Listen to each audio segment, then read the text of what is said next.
Guarantee ಯೋಜನೆಗಳ ಪರಿಶೀಲನೆ, bus ಸಮಸ್ಯೆಗೂ ಅಧಿಕಾರಿಗಳಿಗೆ ಕ್ಲಾಸ್. ಗೃಹಲಕ್ಷ್ಮಿ ಸಮಸ್ಯೆ, ಬಸ್ ಕೊರತೆ, ಅಧಿಕಾರಿಗಳೊಂದಿಗೆ ಸದಸ್ಯರ ಚರ್ಚೆ. ಗ್ಯಾರಂಟಿ ಯೋಜನೆಗಳ ಲೋಪ ಸರಿಪಡಿಸಲು ಅಧಿಕಾರಿಗಳಿಗೆ ಸೂಚನೆ. ಗೃಹಲಕ್ಷ್ಮಿ ಸೇರಿ ಗ್ಯಾರಂಟಿ ಯೋಜನೆಗಳ ಪರಿಶೀಲನೆ, ಬಸ್ ಸಮಸ್ಯೆಗೂ ಒತ್ತು. ಶಿಡ್ಲಘಟ್ಟದಲ್ಲಿ ಗ್ಯಾರಂಟಿ ಯೋಜನೆಗಳ ಪ್ರಗತಿ ಪರಿಶೀಲನಾ ಸಭೆ. ಗೃಹಲಕ್ಷ್ಮಿ ಯೋಜನೆಯ ಸಮಸ್ಯೆಗಳು, ಸಾರ್ವಜನಿಕರ ಅಹವಾಲುಗಳು ಹಾಗೂ ಸರ್ಕಾರಿ ಬಸ್ಗಳ ಕೊರತೆ ಕುರಿತು ಸದಸ್ಯರು ಅಧಿಕಾರಿಗಳನ್ನ ಪ್ರಶ್ನಿಸಿ ಮಾಹಿತಿ ಪಡೆದಿದ್ದಾರೆ. ಜನರಿಗೆ ಯಾವುದೇ ತೊಂದರೆ ಆಗದಂತೆ ಸಮಸ್ಯೆಗಳನ್ನು ತ್ವರಿತವಾಗಿ ಬಗೆಹರಿಸುವಂತೆ ಸೂಚನೆ ಕೊಡಲಾಗಿದೆ. ನಗರದ ತಾಲೂಕು ಪಂಚಾಯಿತಿ ಸಭಾಂಗಣದಲ್ಲಿ ನಡೆದ ಗ್ಯಾರಂಟಿ ಯೋಜನೆಗಳ ಪ್ರಗತಿ ಪರಿಶೀಲನಾ ಸಭೆಯಲ್ಲಿ ರಾಜ್ಯ ಸರ್ಕಾರದ ವಿವಿಧ ಗ್ಯಾರಂಟಿ ಯೋಜನೆಗಳ ಅನುಷ್ಠಾನದ ಕುರಿತು ಸುದೀರ್ಘ ಚರ್ಚೆ ನಡೆಯಿತು. ಸಭೆಯ ಅಧ್ಯಕ್ಷತೆ ವಹಿಸಿದ್ದ ಗ್ಯಾರಂಟಿ ಯೋಜನೆಗಳ ತಾಲೂಕು ಅಧ್ಯಕ್ಷ ಎಚ್ಎಂ ಮುನಿಯಪ್ಪ, ಸರ್ಕಾರದ ಸೌಲಭ್ಯಗಳು ಅರ್ಹ ಫಲಾನುಭವಿಗಳಿಗೆ ಯಾವುದೇ ವಿಳಂಬ ಇಲ್ಲದೆ ತಲುಪಬೇಕು ಅಧಿಕಾರಿಗಳಿಗೆ ಸೂಚನೆ ಕೊಟ್ಟಿದ್ದಾರೆ. ಯೋಜನೆಗಳ ಅನುಷ್ಠಾನದಲ್ಲಿ ಕಂಡುಬರುವ ಸಮಸ್ಯೆಗಳನ್ನು ತಕ್ಷಣ ಬಗೆಹರಿಸಿ ಸಾರ್ವಜನಿಕರಿಗೆ ಅನಗತ್ಯ ತೊಂದರೆ ಆಗದಂತೆ ಕ್ರಮ ಕೈಗೊಳ್ಳುವಂತೆ ನಿರ್ದೇಶನ ಕೊಟ್ಟಿದ್ದಾರೆ. ಸಭೆಯಲ್ಲಿ ಸದಸ್ಯರು ಗೃಹಲಕ್ಷ್ಮಿ ಯೋಜನೆಯ ಹಣ ಜಮೆಯಾಗದಿರುವುದು, ಅರ್ಜಿಗಳ ವಿಲೇವಾರಿ ವಿಳಂಬ, ತಾಂತ್ರಿಕ ಸಮಸ್ಯೆಗಳು ಸೇರಿ ಹಲವು ವಿಷಯಗಳ ಬಗ್ಗೆ ಅಧಿಕಾರಿಗಳಿಂದ ಮಾಹಿತಿ ಪಡೆದು ಬಾಕಿ ಇರುವ ಪ್ರಕರಣಗಳನ್ನು ಆದ್ಯತೆ ಮೇರೆಗೆ ವಿಲೇವಾರಿ ಮಾಡುವಂತೆ ಒತ್ತಾಯಿಸಿದ್ದಾರೆ. ಇದರ ಜೊತೆಗೆ ಗ್ರಾಮೀಣ ಭಾಗಗಳಲ್ಲಿ ಸರ್ಕಾರಿ ಬಸ್ಗಳ ಕುರಿತೆ ಸಮಯಕ್ಕೆ ಸರಿಯಾಗಿ ಬಸ್ಗಳು ಸಂಚರಿಸದಿರುವುದರಿಂದ ವಿದ್ಯಾರ್ಥಿಗಳು, ಕಾರ್ಮಿಕರು ಹಾಗೂ ಸಾರ್ವಜನಿಕರು ಎದುರಿಸುತ್ತಾ ಇರುವಂತಹ ಸಮಸ್ಯೆಗಳನ್ನು ಸದಸ್ಯರು ಪ್ರಸ್ತಾಪಿಸಿದ್ದರು. ಬಸ್ ಸಂಚಾರವನ್ನು ಸುಧಾರಿಸಲು ಸಾರಿಗೆ ಇಲಾಖೆಯೊಂದಿಗೆ ಸಮನ್ವಯ ಸಾಧಿಸಿ ಅಗತ್ಯ ಕ್ರಮ ಕೈಗೊಳ್ಳುವಂತೆ ಸಭೆಯಲ್ಲಿ ಅಧಿಕಾರಿಗಳಿಗೆ ಸೂಚನೆ ಕೊಡಲಾಗಿದೆ. ಸಭೆಯಲ್ಲಿ ತಾಲೂಕು ಯೋಜನಾಧಿಕಾರಿ ಅನಿಲ್ ಕುಮಾರ್, ಗ್ಯಾರಂಟಿ ಯೋಜನೆಯ ಸದಸ್ಯರುಗಳು, ಸಿಡಿಪಿಒ, ವಿದ್ಯಾವಸ್ತ್ರದ ಬೆಸ್ಕಾಂ, ಆಹಾರ ಮತ್ತು ನಾಗರಿಕ ಸರಬರಾಜು ಇಲಾಖೆ, ಕೆಎಸ್ಆರ್ಟಿಸಿ, ಉದ್ಯೋಗ ವಿನಿಮಯ ಕಚೇರಿ, ಚಿಕ್ಕಬಳ್ಳಾಪುರ ಹಾಗೂ ತಾಲೂಕು ಪಂಚಾಯಿತಿ ಸಿಬ್ಬಂದಿ ಸೇರಿ ಮತ್ತಿತರರು ಹಾಜರಿದ್ದರು. ಮಾನಸ್ ನ್ಯೂಸ್ 81 ಕನ್ನಡ, ಶಿಡ್ಲಘಟ್ಟ.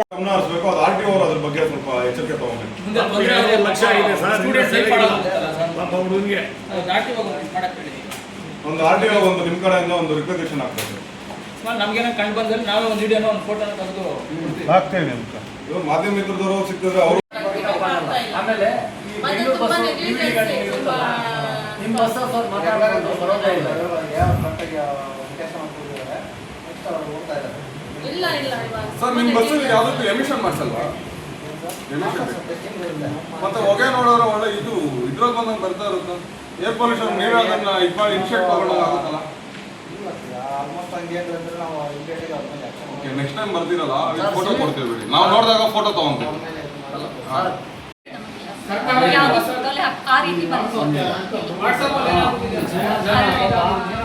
ಕೆಲವು ಸೋಷಿಯಲ್ ಮೀಡಿಯಾಗಳಲ್ಲಿ ಆ ರೀತಿ ಪ್ರಚಾರ ಆಗಿದೆ, ಬಟ್ ನಮಗೆ ಆ ಸೌಲಭ್ಯ ಬಂದಿಲ್ಲ. ಸೊ ಈ KYC ಮಾಡಬೇಕು ಅಂತ ಏನಿಲ್ಲ. ಯಾರಿಗೆ ದುಡ್ಡು ಬರ್ತಾ ಇದೆ ಅವ್ರಿಗೆ ಬಂದೇ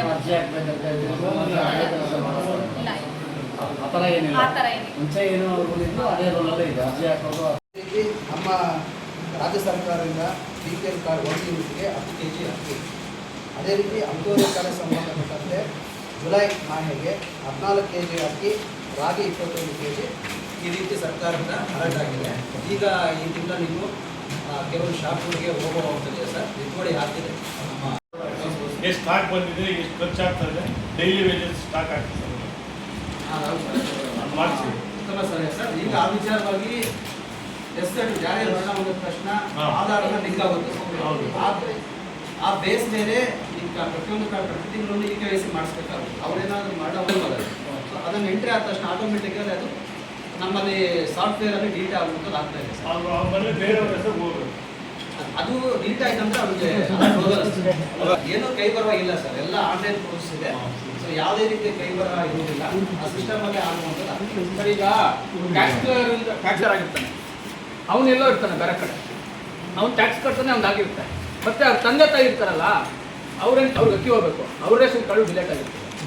ನಾವು ರೇಷನ್ ಕಾರ್ಡ್ ಕೊಡ್ಬೇಕಂತ ಹೇಳಿದ್ರೆ ಯಾವ ಥರ ಏನು ಸಪೋರ್ಟ್ ಬೇಕು ಅವ್ರಿಗೆ? ಈಗ ಆ ಥರ BPL ಕಾರ್ಡ್ ಇದೆ.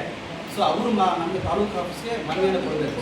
ಸೊ ಮನವಿಯನ್ನು ಕೊಟ್ಟಾಗ ಆ ಮನವಿಯಂತೆ ಇನ್ಸ್ಪೆಕ್ಟರ್ಗಳು ಅವರು ಗ್ರಾಮವಾಗಿ ಮನೆ ಬಗ್ಗೆ ಆರ್ಥಿಕ ಪರಿಸ್ಥಿತಿ ಬಗ್ಗೆ ತಿಳ್ಕೊಂಡು ಅವರಿಂದ ಇನ್ಕಮ್ ಸರ್ಟಿಫಿಕೇಟ್ ಬೇರೆಲ್ಲ ಮಾಹಿತಿ ಪಡ್ಕೊಂಡು, ಸೊ ಅವರೇನಾದರೂ BPLಗೆ ಅರ್ಹರಿದ್ದಾರೆ ಅಂತ ಹೇಳಿದ್ರೆ ಅವ್ರು ರಿಪೋರ್ಟ್ ಮಾಡಿದ್ರೆ ಆ ರಿಪೋರ್ಟ್ ಬೇಸ್ ಮೇಲೆ ಅದ್ರ ಬಗ್ಗೆ ಒಂದು ಅರಿವು ಮೂಡಿಸಿ ಒಂದು ಚಿಕ್ಕದಾಗಿ ಒಂದು ಪ್ರೋಗ್ರಾಮ್ ಮಾಡೋಣ.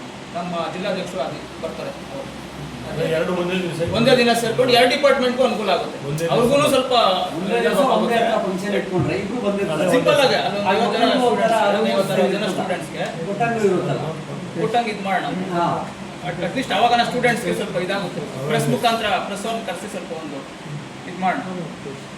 ಏನು ಸರ್, ಅದೊಂದು ನೀವು ಮೇಡಮ್ ಹತ್ರ ಮಾತಾಡ್ಕೊಂಡು ಯಾವ ಡೇಟ್ ಅಂತ ಫಿಕ್ಸ್ ಆದ್ರೆ ಎಲ್ಲ ಮಕ್ಕಳಿಗೂ